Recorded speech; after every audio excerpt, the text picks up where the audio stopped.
Assalamualaikum dan selamat petang. Kami dari Kumpulan Filomat hari ini akan memutakan satu subjek iaitu SCCA 2083 Undang-Undang Komunikasi. Tenaga pengajar kami iaitu Encik Muhammad Talha bin Idris. Isu yang kami akan bincangkan iaitu isu penyalahgunaan media sosial, penghinaan institusi beraja.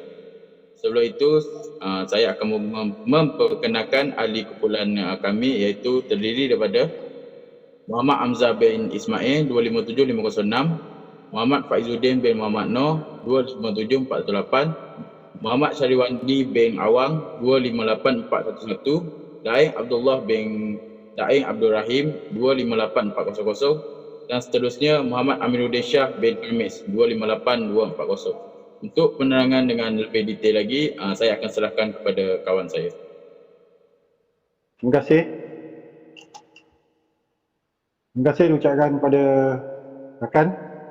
Baiklah, Akta Komunikasi dan Multimedia 1998 merupakan satu akta berkenaan undang-undang cyber dan dibentuk sebagai satu rangka kerja bagi campur tangan kerajaan Malaysia dalam memantau industri komunikasi dan multimedia. Aktiviti-aktiviti dan perkhidmatan-perkhidmatan yang dikawal di bawah akta ini termasuk penyiaran tradisional, telekomunikasi dan perkhidmatan atas talian, termasuk kemudahan dan rangkaian yang digunakan dalam memberi perkhidmatan tersebut, serta kandungan yang dibekal menerusi kemudahan-kemudahan dan rangkaian tersebut. Bagaimanapun, tiada peruntukan di dalam akta ini yang membenarkan penampisan internet. Di bawah rang jaminan MSC Malaysia Bill of Guarantee, Kerajaan Malaysia berikrar tidak akan menapis internet. Akta ini merupakan undang-undang cyber yang terpanjang antara ke-66 undang-undang cyber yang digubal di Malaysia setakat ini. Selain daripada akta ini, 5 akta lain berkaitan adalah Akta Jenayah Komputer 1997, Akta Tandatangan Digital 1997, Akta Teleperubatan 1997, Akta Hak Cipta Pindaan 1997 dan Akta Suruhanjaya Komunikasi dan Multimedia 1998. Baiklah, Akta Hasutan 1948. Akta Hasutan 1948 merupakan suatu akta undang-undang di Malaysia yang digubal untuk menghalang perbincangan yang dikatakan sebagai menghasut. Akta ini sebenarnya digubal oleh penjajah British pada tahun 1948. Akta ini menjadikan ucapan yang mempunyai kecenderungan menghasut sebagai suatu kesalahan jenayah. Baiklah, saya serahkan seterusnya kepada rakan saya. Okey, terima kasih Amir. Saya Daeng Abdullah bin Daeng Abdul Rahim. Saya akan menerangkan berkenaan institusi raja berperlembagaan. Institusi raja telah diterima sebagai simbol perpaduan menerusi Perlembagaan Persekutuan dalam Perkara 153 menjaga kedudukan orang-orang Melayu tanpa mengabaikan kedudukan dan kepentingan bangsa lain. Ini bermaksud raja bukan hanya raja kepada suatu bangsa atau golongan tertentu sahaja. Raja adalah payung kedaulatan negara untuk memberi naungan saksama kepada setiap warga tanpa mengira kaum, agama dan politik. Raja yang bersemayam di puncak struktur pemerintahan merupakan lambang kuasa dan simbol perpaduan. Sehingga hari ini, Malaysia masih mengamalkan sistem pemerintahan demokrasi berparlimen dan raja berperlembagaan. Semua rakyat tidak kira bangsa dan agama hidup aman dan menikmati kekayaan seluas-luasnya di atas bumi bertuah ini. Okey, seterusnya rakan saya Amjad. Saya akan menerangkan tentang kes-kes. Kes yang pertama, kes Oi Wee Siong telah didenda sebanyak RM6,000 oleh Mahkamah Seksyen Kuala Lumpur selepas mengaku bersalah terhadap pertuduhan menghina YDPA Abdullah Raituddin Al-Mustafa Billah Shah dalam laman sosial Facebooknya pada awal Mac 2020. Menurut laporan dalam berita harian bertarikh 17 Mac, Wei Wisiong, 38 tahun, telah dijatuhkan hukuman denda sebanyak RM6,000 atau penjara 3 bulan bersalah memilih untuk membayar denda. Kes yang kedua, kes Syahril Zainuddin. Syahril Zainuddin didenda sebanyak RM27,000 selepas mengaku bersalah terhadap dua pertuduhan, iaitu melakukan penghantaran jelek, menghina agung YDPA Al-Sultan Abdullah Raituddin Al-Mustafa Billah Shah dan menggunakan akaun Facebook palsu. Syahril didakwa secara sedar membuat dan memulakan penghantaran komunikasi yang jelek disifatnya terhadap Yang Ketua Agong untuk berniat menyakiti hati orang lain melalui aplikasi tersebut. Facebook Puan Linda, dia juga didakwa secara sedar membuat pernyataan membabitkan YDPA dalam Facebooknya pada 29 Februari hingga 1 Mac lalu dengan niat menyebabkan ketakutan atau mengugut kepada orang awam. Lain-lain kes. Selain daripada itu, hukuman mahkamah, pihak majikan juga boleh mengambil tindakan ke atas pekerja yang melakukan kesalahan. Seperti kes kaki tangan TMB yang digantung tugas secara serta-merta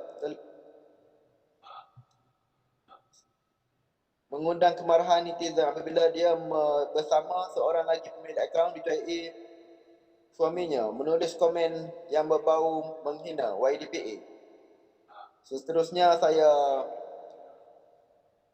menyerahkan kepada sahabat saya.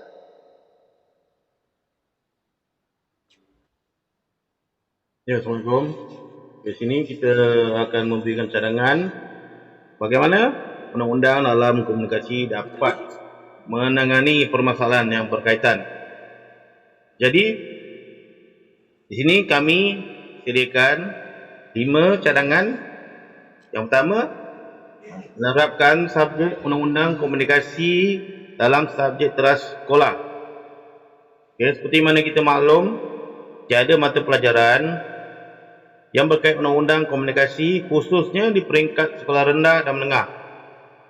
Jadi, apa yang kami nampak jika perkara ini diimplikasikan dalam PDP sekolah, ia dapat mencegah daripada berlakunya kejahatan jenayah cyber ini.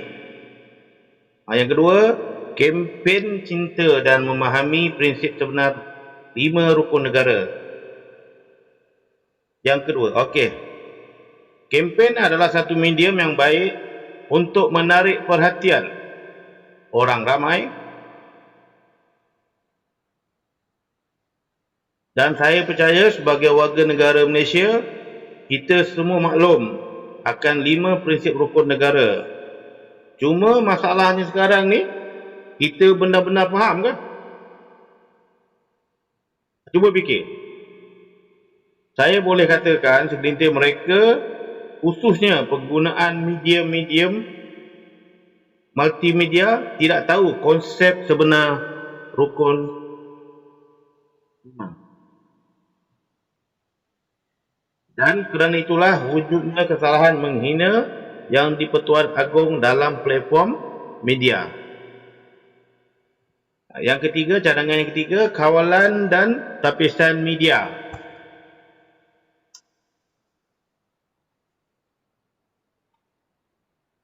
Seperti mana yang kita tahu, kawalan dan tapisan media ni sudah ada, cuma dia perlu dipernambahbaikkan lebih baik kerana